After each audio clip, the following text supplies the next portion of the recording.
Olá! Neste vídeo nós vamos tratar sobre o primeiro dos impostos federais, que é o imposto de importação. O imposto de importação é um dos impostos aduaneiros ou alfandegários e possui um co-irmão, que é, na verdade, um outro imposto, é o outro imposto alfandegário ou aduaneiro de maior importância, que é o imposto de exportação. O imposto de importação, ele é um imposto considerado, juntamente com o imposto de exportação, o IPI e o IOF, é considerado um imposto regulatório, ou seja, é um conjunto de impostos que podem ter suas alíquotas aumentadas ou reduzidas por ato exclusivo do presidente da República, através de um decreto, sem a necessidade de que o aumento ou a redução dessa alíquota seja convalidada por lei. Ou seja, nós temos uma grande exceção ao princípio da legalidade nesses 4 impostos, sendo que o primeiro dos quais nós estamos tratando aqui é o imposto de importação. Geralmente, os impostos alfandegários, eles são de competência da União Federal e aqui no Brasil não foi diferente. O artigo que traz a competência do imposto de importação para a União é o artigo 153, mais especificamente em seu inciso 1.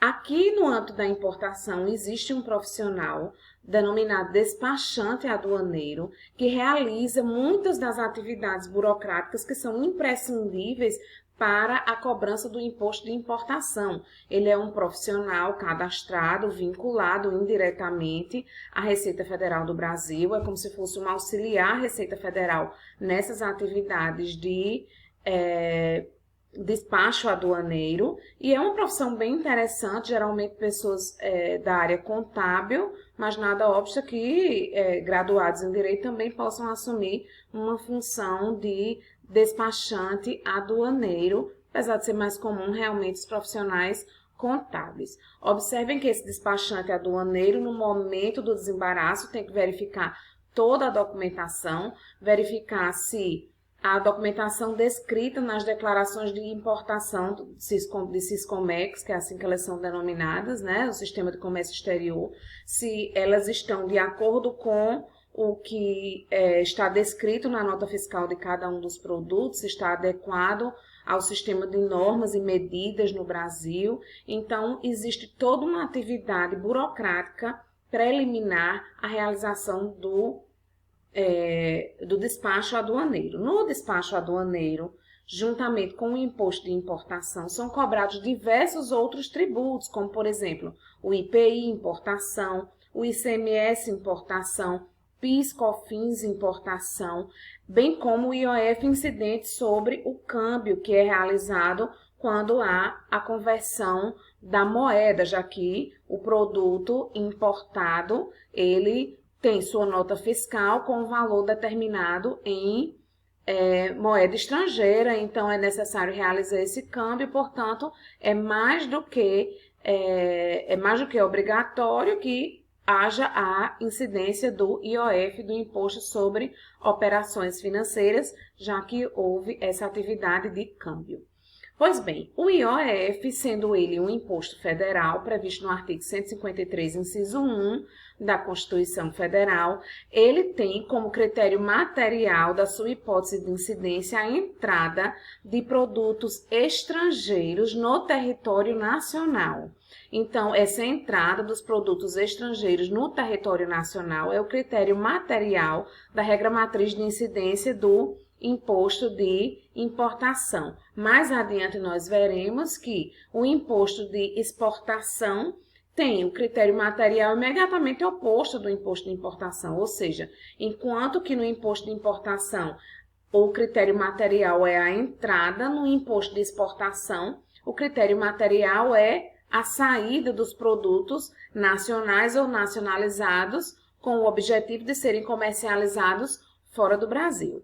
Então, critério material é um critério material que não complexo, porque basta que qualquer tipo de produto estrangeiro ingresse no território nacional com o intuito de aqui permanecer, ou seja, não é uma mera passagem, e daí, nesses casos, quando os produtos ingressam para depois partirem do território nacional, sem que exista nenhum tipo de incidência tributária ou de necessidade de uma reindustrialização ou de uma recomercialização. Nesse caso daí, o Imposto de Importação não incidiria. Salvo algumas exceções, quando o prazo é estourado, aquelas condições para a permanência daquele produto importado não forem cumpridas, daí incidiria sim o Imposto de Importação e todos os demais impostos incidentes sobre a atividade de importação. Então, além do critério material, como nós já vimos e por conhecermos o antecedente da regra matriz de incidência, sabemos que há dois critérios que precisam ser analisados, ou seja, o critério espacial e o critério temporal. O critério espacial é um critério espacial também sem muitas complexidades, porque é o território nacional, ou seja, qualquer produto estrangeiro que ingresse, independentemente do meio de transporte, ou seja, através de navios ou de aviões ou de transporte rodoviário ou ferroviário, independentemente do meio de entrada desse produto estrangeiro com o objetivo de comercialização aqui no território brasileiro, existe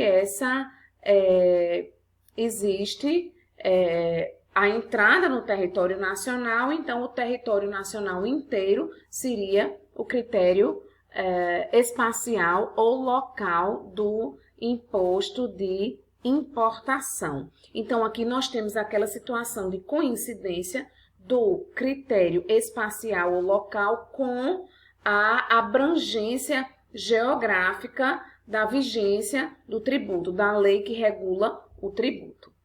O critério temporal do imposto de importação é interessante de ser analisado porque ele não coincide com o momento imediato da entrada do produto no território nacional, mas sim no momento em que é realizado esse despacho ou desembaraço aduaneiro. Então, desde que nós começamos a tratar aqui dos impostos em espécie, quando tivemos a aula especificamente sobre a regra matriz de incidência, nós tivemos a oportunidade de observar que o critério temporal, ele pode ser qualquer um dos momentos em que ocorre o desenrolar do critério material da regra matriz de incidência de um determinado tributo.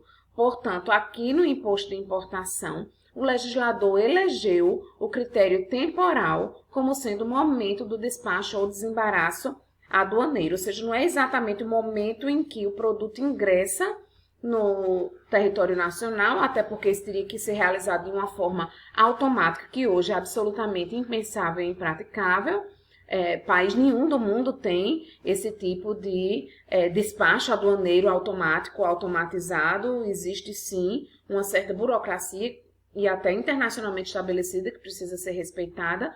Então, o legislador brasileiro escolheu, e os legisladores mundo afora realmente elegem esse critério, que é o momento do desembaraço aduaneiro. Então, nós temos o antecedente do imposto de importação com critério material, a entrada do produto estrangeiro no território nacional, o critério local ou espacial, todo o território nacional, e o critério temporal, o momento do desembaraço ou despacho aduaneiro. Como consequente, nós temos dois aspectos, que é o aspecto pessoal, em primeiro lugar, composto pelo sujeito ativo e sujeito passivo. Sujeito ativo, vimos logo no início do vídeo, que é a União Federal, ou seja, esse sujeito ativo, o detentor do poder de tributar, que recebeu a competência constitucional para cobrar um imposto de importação, é a União Federal.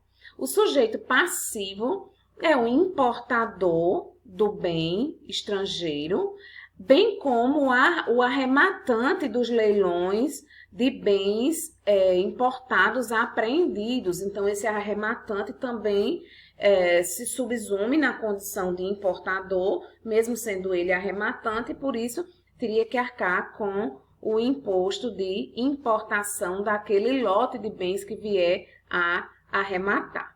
Quanto à base de cálculo do imposto de importação, é o valor convertido em moeda nacional do produto adquirido nos países estrangeiros com o objetivo de comercialização aqui no Brasil. Veja que é interessante destacar aqui que o imposto de importação incide, inclusive, sobre produtos semi-industrializados, ou seja, produtos que ainda vão passar por uma fase de industrialização. Então, veja que nessas situações o imposto de importação também incide sobre esses produtos semi-industrializados. Portanto, a base de cálculo do imposto de importação é o valor do produto importado com a sua devida conversão da moeda estrangeira na qual ele foi vendido para a nossa moeda nacional, que é o real, a nossa moeda de cunho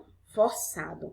As alíquotas do imposto de importação, falamos logo no início do vídeo igualmente, que elas podem ser alteradas por ato do presidente da República. Então, aqui nós temos uma das exceções ao princípio da legalidade previsto no artigo 150, inciso 1 da Constituição Federal.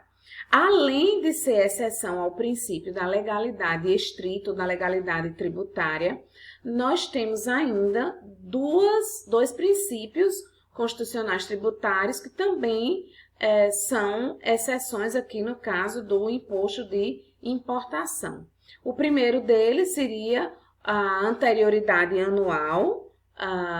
O imposto de importação, ele tem suas alíquotas que podem ser alteradas com uma volatilidade enorme, então ele é exceção ao princípio da anterioridade anual. No mesmo ano pode haver sim alteração das alíquotas do imposto de importação, bem como é exceção também da anterioridade nonagesimal. Então, observe que, publicado em um dia o acréscimo da alíquota do imposto de importação, no dia seguinte é possível que a União Federal já cobre este tributo. E observe que a alíquota que incidirá sobre o imposto de importação é justamente aquela alíquota que estava em vigor na data do despacho aduaneiro. Então, é isso. Até a próxima!